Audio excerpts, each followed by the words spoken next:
The Abyss by Leonid Andreyev.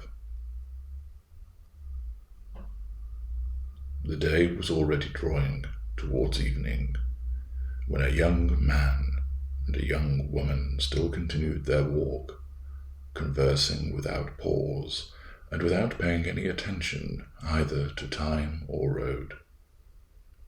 In front of them, on a sloping hill, rose a small forest, and through the branches of its trees one discerned a light sun-bright circle, inflamed like red coals burning, heating a trembling air, and making it resemble fine gold, fiery dust. The sun appeared to be so near and so bright that everything else apparently disappeared, and alone it remained, bathing the road in a stream of colour. Of a sudden, a dazzling light began to approach them. They turned round, and at once all lay before them in perfect light and calm. At some distance, about a mile off perhaps, the purple sunset fell upon the trunk of a high pine tree, and it stood out, burning amidst the verdure, like a torch in a dark room. On the road, every stone was now throwing a long black shadow, being covered with a purple veil and a golden blood-tinged aureola. The girl's hair shone, illuminated by the rays of the setting sun. One of her thin curls was lifted up and swung by the wind like a golden spider's web.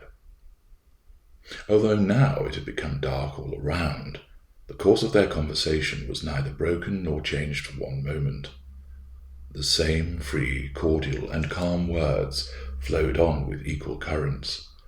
Our hero and heroine were always discussing the same topics, that is, power, beauty, and immortal love. Both were still very young. The girl was not more than 17, the young man about 4 years her senior. Both wore school costumes. She was clad in a modest brown dress with black apron, and he in the beautiful uniform of the students of technology. Not only their speech, but everything about them was so young, beautiful, and pure. Both were well-shaped, of symmetrical stature, graceful, and awoke the idea of a zephyr. Their carriage was lofty and classic, while their fresh voices sounded happy, though one caught a melancholy cadence in them, as if a stream were murmuring on a quiet spring night, when as yet all the snow had not yet disappeared from dark fields.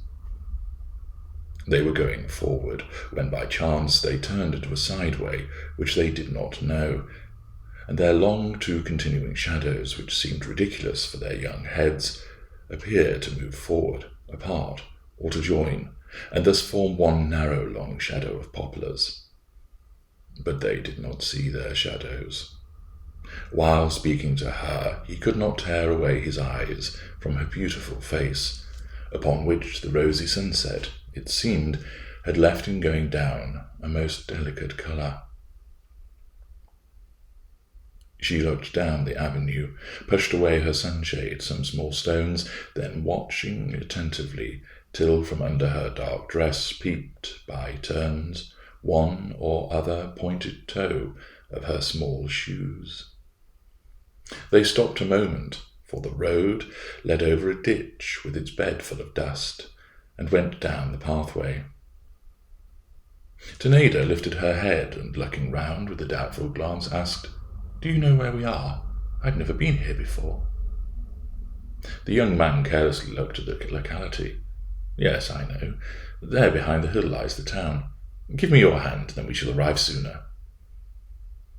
He held towards her his hand, delicate and white as a woman's. Then Zinaida was overwhelmed with joy. She wished to jump across the ditch, calling, "Run after me." However, she restrained herself with dignity, and slightly bending her head, a little timidly drew back her still almost childish hand. A wish then seized him to squeeze this shaking hand with all his might, but he conquered himself and took it with a bow full of respect, modestly turning round, while the young girl was uncovering her small foot. Then they went on again, talking incessantly, while the touch of their hands gently clasped together was a pleasure which did not leave them. She continued to feel the dry plane of his palm, and the grasp of his strong fingers, which, in spite of some confusion, gave her pleasure. He, however, felt the tender softness of her little hand, so entirely conceded to him, and there continued before his eyes the black silhouette of her little foot, and the small slipper which tenderly and fondly enclosed it. There was something exciting, and which woke disquietude as he observed her dress and her dainty little foot. But with an exertion of will, he finally restrained himself. Then he felt within his heart such a joy, such a happiness. His breast felt so free that he longed to sing with all his might, to hold up his hands to the sky and cry, "Run! I will run after you." From all these usual lover-like desires, tears came into their eyes. The shadows disappeared, and the dust on the road became grey and cool. But they did not notice this, as they were chirping like birds. Both had already read many beautiful books, and gazed at elaborate sketches of enamoured people who had suffered and perished for the sake of sacred love. These memories now arose before their eyes, and up sprang many fragments of poetry which they had once read, in which love was attired in a gown of tuneful harmony and sweet longing. "Do you not remember what poet is it from?" asked Nemovetsky, after having recited part of a poem. "There again, she is near me, she whom I love so, from whom I have hidden, without saying one word, the whole of my tenderness, all my longing, and all my love." "No, I do not know," answered Zinaida, and repeatedly, musingly, all longingly, and all tenderness, and my love. "Yes, my love." Involuntary. Like an echo, said Nemovetsky. Once again reminiscences overflowed, and they recollected some girls, white like lilies, immaculate, putting on a black monastic gown, wandering in solitude about a park which was bespread with autumnal leaves. These had appeared happy in their misfortune. Also, they recollected proud and energetic men who, notwithstanding their capacity for endurance, were suffering because they were thirsting for love and for a share in some sacred woman's sympathy. Now, although these distorted spectres were sad, in spite of their grief, brighter and purer appeared love. Great as the world, light like the sun, and as exquisitely beautiful, it fixed itself before their eyes, for nothing can be more fascinating or powerful than love. Could you die for one whom you love? Asked Zinaida, looking at her childlike hand. Yes, I could, decidedly answered Nemovetsky, looking at her openly and fondly. And you? So could I. She mused for a while. Well, there is such happiness in dying for a beloved man that I wish for it very much indeed. Their eyes met, those light, quiet eyes, sent something good to one another, and their mouths smiled. At last Zinaida stopped. Wait, one moment, she said. There's a thread on your coat. And energetically she lifted her hand to his arm, and cautiously with two of her fingers drew off the thread. Here it is, she said, and then becoming serious asked, Why are you so pale and thin? Perhaps you are overworking yourself. You ought not to torment yourself. It is not necessary. What blue eyes you have, and in them are sitting brilliant small points like diamonds, he answered, observing her eyes. And yours are black.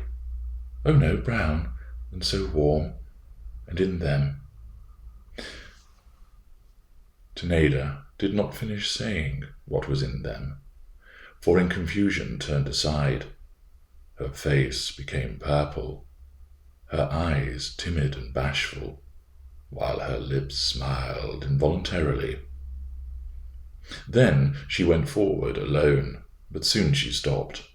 Look, the sun has set, she exclaimed, unpleasantly astonished. Yes, over there, he said, with unexpected sharp regret.